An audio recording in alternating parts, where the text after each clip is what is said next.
Bonjour, c'est 9h50 le matin sur France 3 Occitanie. Ravi de vous retrouver en ce mercredi matin. Et aujourd'hui, une fois encore, pendant 50 minutes en direct, on va tenter de vous faire aimer davantage l'Occitanie avec nos reportages, nos jeux, mais surtout avec notre invité d'honneur aujourd'hui, c'est Anne-Marie Porras que nous accueillons sur ce plateau. Bonjour ma chère Anne-Marie. Bonjour. Bienvenue. Mickaël. Alors, présentez-vous à nos téléspectateurs. Je suis Anne-Marie et j'essaye de faire rêver par le mouvement. Oui, c'est ça, vous êtes prof de danse, donc on va parler de votre école ici à Montpellier. On se retrouve juste après ceci, à tout de suite. Aujourd'hui, vous le savez, nous allons parler de danse avec Anne-Marie Porras, notre invitée d'honneur. Merci d'être avec nous. Alors Anne-Marie, vous êtes prof de danse, vous êtes aussi directrice de Psédanse, c'est à Montpellier. C'est une école qui forme les grands pros de la danse, mais les grands pros avec un grand P, parce que vous ne formez pas que les danseurs scéniques. Vous formez aussi de futurs professeurs, etc. Donc on en reparlera évidemment un petit peu plus tard, mais avant cela, comprenons comment vous en êtes arrivé là. Et ça commence déjà toute petite, où visiblement vous commenciez à bouger votre petit corps pendant les cours de récréation. Tout à fait. Et comment ça s'est passé C'est-à-dire que vous ne jouiez pas avec les autres camarades? Non. J'étais souvent, très souvent à l'écart déjà. Oui. Et j'avais toujours envie de bouger, une danse libre, une danse naturelle, faire de la mise en scène. Je m'inventais des spectacles. Je m'inventais en permanence des histoires, évidemment. Alors, vous vous inventiez des spectacles. Vous nous avez raconté que vous viviez avec votre grand-mère dans un monastère, hein, c'est ça? Tout à fait. Et alors là, vos nouveaux meilleurs amis, c'était un billard et les cadres avec les anciens moines. C'est-à-dire que, expliquez-nous un petit peu cette mise en scène que vous faisiez. C'était un monastère qui était désaffecté. Je vivais avec mes grands-parents et puis tout à fait au dernier étage, il y avait une grande salle qui était vide. Au milieu, il y avait un billard et puis par terre, contre le sol, il y avait des cadres avec des visages d'anciens moines qui défunts très certainement, hein. Et puis donc je les mettais devant moi et moi je montais sur le billard et puis je faisais mon spectacle, je prenais les soutanes, je m'en faisais des costumes, etc. Je devais avoir 5 ans, quelque chose comme ça. Ouais. Et déjà j'étais dans cette atmosphère dont j'étais habituée à vivre seule avec des personnages imaginaires. J'étais dans un imaginaire constant. Et vous dansiez sur quelle musique dans votre imaginaire? Dans le silence. Ah bah comment on danse sur le silence? J'adorais ça. J'adorais le silence. Ou alors, lorsque mon grand-père écoutait les informations, je m'imprégnais de ce qui se passait au niveau des informations et j'exprimais ce que j'entendais. Donc le silence a un rythme? J'adore ça, oui. J'adore le silence. Et lorsque je fais des chorégraphies, très souvent je travaille avec un compositeur, mais avant je travaille dans le silence avec l'énergie des danseurs, qui est différente suivant à quelle heure on travaille, si c'est le matin, après un repas, ou le soir ou la nuit. Et puis ensuite, le compositeur vient et crée cette musique-là. Mais d'abord, je suis avec le silence et la musique du corps des danseurs. Ah oui. J'aurais jamais imaginé qu'on puisse danser sur un silence. C'est passionnant, parce que chaque corps a vraiment une musicalité intérieure. D'accord. Bon, très bien. Alors, vous continuez la danse, évidemment, en tant que petite fille, mais il y a un petit hic. Ouais, c'est votre papa. Alors lui, il ne veut pas entendre parler de la danse. Non, pas vraiment, non. Non, parce que même au niveau du divertissement, c'était un espagnol très andalou. En fait, à part le flamenco aussi. Je pense que si j'avais voulu être une danseuse de flamenco, peut-être il l'aurait apprécié, mais c'était pas du tout ce style de danse que je voulais. Donc lui, il était absolument réfractaire. Et heureusement qu'il y a eu ma grand-mère. Oui. Ouais. Qui était votre alliée et qui était la maman de votre papa en plus. Exactement, donc, voilà. Oui. Mais elle avait tout compris. Elle avait compris qu'il fallait me laisser m'exprimer et elle m'a aidée jusqu'à ce qu'elle pouvait. Et voilà, et après donc c'est parti, vous vous engagez dans la danse. Le classique tout d'abord, mais ça se passe pas très bien. Non, c'est pas ce que vous aimez. J'aime bien le voir, mais en fait sur mon corps ça n'allait pas parce qu'il y avait trop de codes que je devais respecter. Et ça me dérangeait un petit peu. Pour moi, c'était pas une danse assez libre. Et dans de la danse classique, je suis passée à la danse africaine, qui était complètement l'opposé. Mais là, d'un seul coup, je sentais quelque chose. Je sentais pourquoi danser. J'aimais ce qu'on me racontait pour la pluie, pour danser pour la pluie, les enterrements, les mariages, les naissances. Et une danse libre, et puis cette musique avec la percussion comme ça. En fait, ça, pour moi, ça reliait quelque chose que je pouvais ressentir. Et il y a une personne qui va vous aider dans votre carrière, c'est Ingeborg Lipté, qu'on va voir en photo. Qu'est-ce qu'elle vous a apporté? Et Ingeborg, ça a été mon maître. Elle m'a, la voilà. J'ai beaucoup de respect pour cette dame. Elle a 88 ans. Elle vit toujours à Montpellier. Cette dame, elle a été extraordinaire parce que, en fait, elle m'a appris la sensation. Et lorsque je suis arrivée dans son studio, parce que je sentais bien que je buguais, j'arrivais à un niveau, je sentais plus ma progression. Elle m'a réappris la sensation du pied sur le sol, la relation avec le haut et le bas, sentir l'air. Et puis, au bout de 5 ans, elle m'a dit je n'ai plus rien à t'apporter, il faut que tu partes. Et elle a bien fait. Et elle a bien fait, oui, mais je ne voulais pas la quitter, mais je l'ai quittée, mais je suis partie quand même, oui. Et aujourd'hui, vous êtes éternellement reconnaissante, puisque si vous en êtes là, c'est grâce à elle, finalement. C'est grâce à elle. À vos voyages, New York en premier, et puis vous intégrez de grandes compagnies, il y a Maurice Béjart, Munich, etc. Et alors, dans vos dernières expériences, il faudrait que je termine là-dessus, vous avez participé au film de Claude Lelouch, Les uns et les autres. Parlez-nous de cette aventure. C'était une belle aventure. Je donnais des cours à Paris et il y a une jeune femme qui s'appelle Evelyne Bouix qui est venue qui a regardé mon cours. Et à la fin de mon cours, elle m'a dit « je voudrais des cours particuliers ». Moi, il y a beaucoup de gens qui veulent des cours particuliers, mais c'était compliqué. Je lui ai dit « je ne sais pas si je peux le faire ». En fait, elle a réservé le studio, je l'ai fait travailler, elle était complètement débutante. Et puis au bout d'un certain temps, elle me dit il y a quelqu'un qui voudrait venir voir le résultat, mais voudrait louer tout le studio, il faudrait qu'il n'y ait personne. Je dis, pour qui se prend cette personne? Je savais vraiment rien du tout. Et elle me dit, c'est Claude Lelouch. Et là, je suis restée très, très étonnée. J'ai dit, comment c'est possible? Je croyais vraiment une blague. Mais non, c'était bien Claude Lelouch. Et quand il m'a vu travailler avec elle, c'est là, en fait, qu'il m'a engagée comme chorégraphe dans la partie française. Voilà, c'est-à-dire? La partie qui se trouve dans la salle Pleyel, où on est en répétition. Ensuite, il y a d'autres parties où je danse, mais la chorégraphie, c'est dans la salle Pleyel. Donc, ça ne surprendra plus personne qu'après, vous créez votre propre compagnie. Et donc, aujourd'hui, vous êtes créatrice d'Upsedance. On en parlera dans la deuxième partie de vos interviews. Est-ce qu'il vous est déjà arrivé de danser avec un cheval ou de mettre en scène un cheval avec vos danseurs? Ah oui, j'ai fait une pièce qui s'appelle Plaine des Sables. En fait, pour ça, on était partis avec mon équipe de danseurs sur le plateau du Larzac, dans une association qui s'occupe des chevaux de Przewalski. D'accord. Et grâce à ces scientifiques-là, on a été en observation de ces chevaux et on a vu un petit peu comment ils bougeaient devant un obstacle. Et ça a été fantastique. Il n'y avait que des garçons. Ils étaient 9, 8, je ne sais plus. Mais c'était magnifique. Je me suis régalée. Alors, Anne-Marie Porras, c'est notre invitée, prof de danse et directrice de l'école Upsedance à Montpellier. Quel est le style Anne-Marie Porras? Regardez ces images.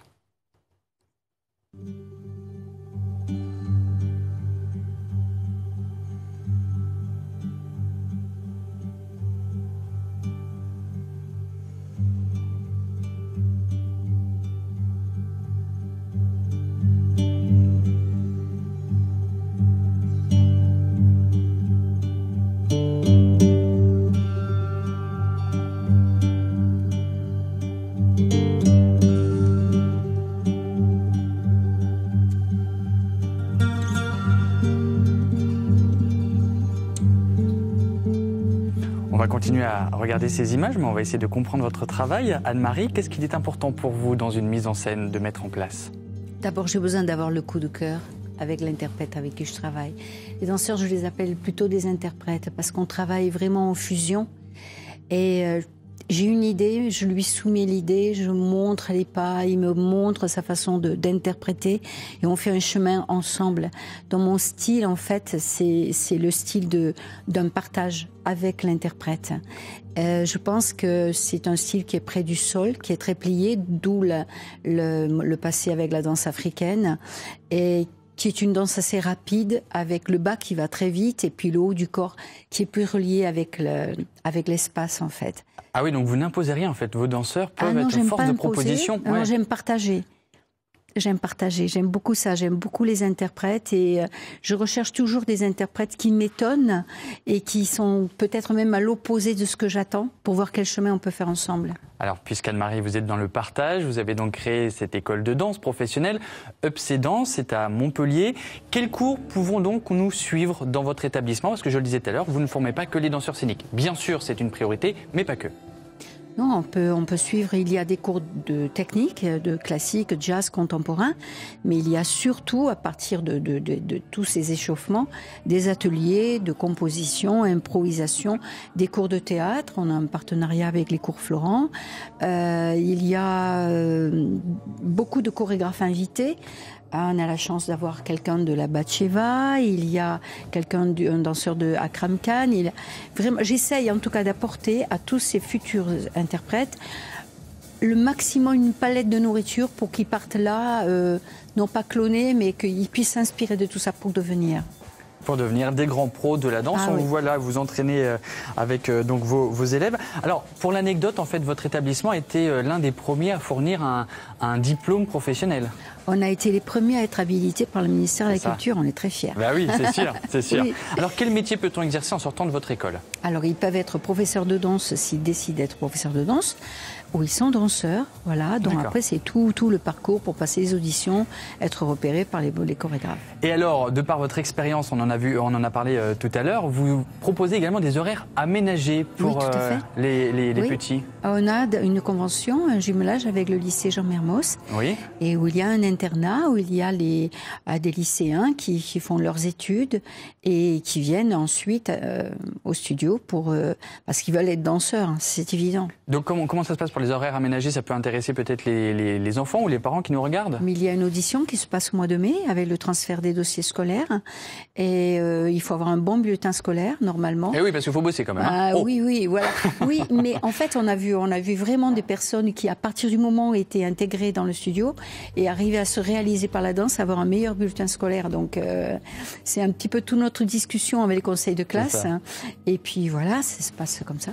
Et voilà, donc Up Danse à Montpellier, je vous le suggère si vous voulez devenir danseur ou si vous voulez prendre des cours, n'hésitez pas à vous rapprocher d'Up Danse, c'est à Montpellier. Dernière petite info, parce que ça je sais que vous ne me l'avez pas dit, mais on l'a eu. Vous êtes fraîchement nommé comme chevalier d'art et lettres. Oui, depuis hier. Bah, félicitations.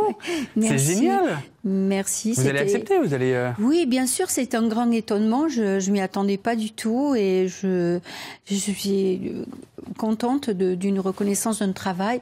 Mais surtout, tout ce travail, c'est aussi grâce à mon équipe qui est là depuis de nombreuses années avec moi parce que je le fais pas seule. Je suis entourée.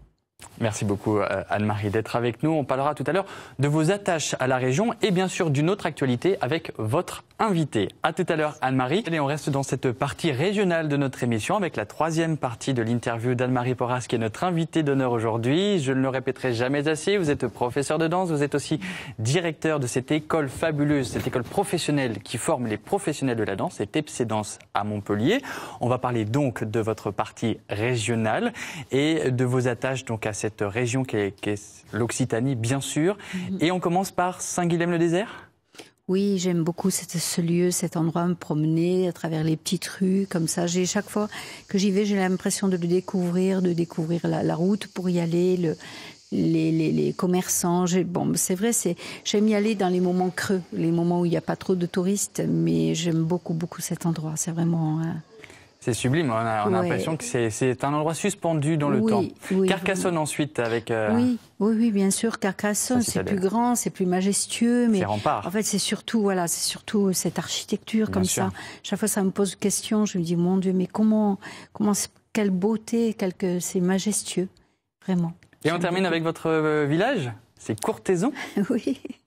Courthézon est un petit village à côté d'Avignon, Orange, un tout petit village comme ça qui est fortifié aussi. Donc tout est lié, hein. Tout ce qui est forteresse, vous aimez beaucoup. Hein. Mais j'aime bien les vieilles pierres en fait. J'aime bien les vieilles pierres. Hein. J'aime bien ce qui me rattache à avant, mais peut-être parce que je me raconte des histoires avec avant, voilà. Et c'est un joli petit village qui n'est pas du tout touristique, qui je pense n'est pas très connu, mais qui est ravissant. Mais qui vaut le coup. Courthézon. Oui, qui est ravissant. Oui. Il vous arrive de danser comme ça, comme vous faisiez sur le billard, dans ces endroits magnifiques en Occitanie? Ah ben je danse à l'intérieur, oui. Oui, parce que maintenant c'est plus compliqué dans la rue de danser. C'est plus compliqué, on accepte ça chez les petites filles, mais après c'est plus compliqué. Vous êtes toujours une petite fille, Anne-Marie. On termine avec la partie gastronomie de cette région, puisque votre frère est chef cuisinier. Ah oui, mon frère est chef cuisinier, puis dans la famille, on aime la nourriture.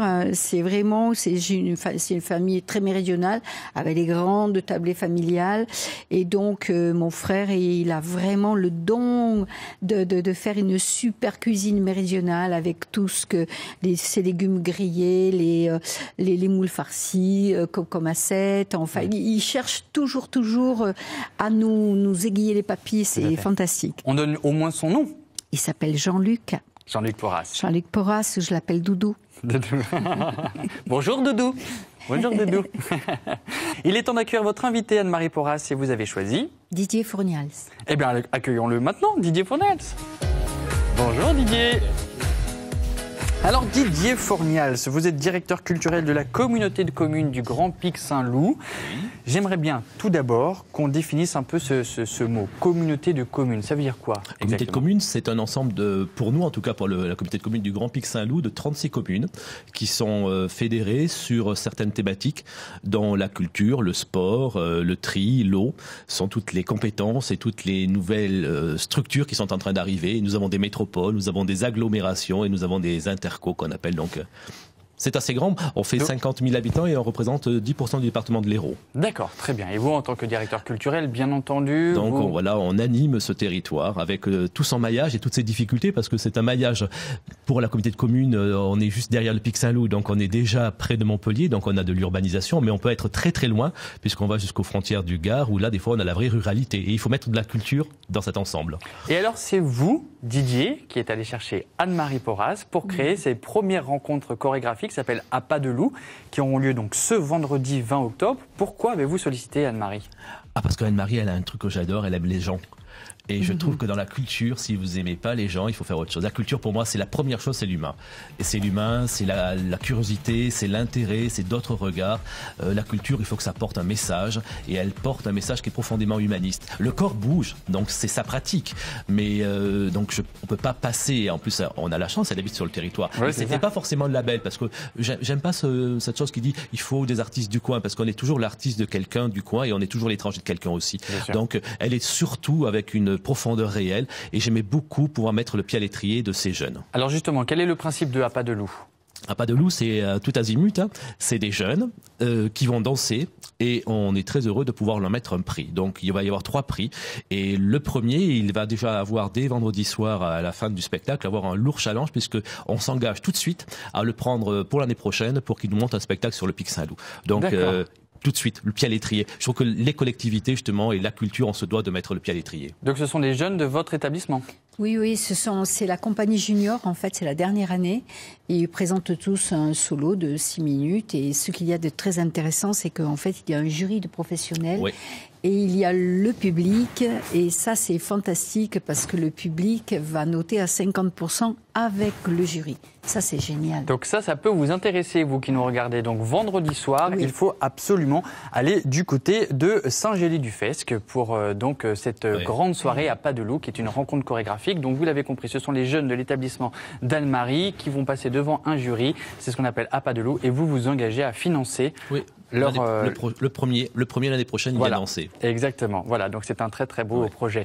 Merci beaucoup à tous les deux. Merci à vous. Ah bah oui. Il faut vraiment le souligner parce que c'est vraiment fantastique pour des jeunes comme ça qui vont pouvoir avoir la possibilité de travailler. Vous vous rendez compte, Vous aimez beaucoup les jeunes générations, hein ?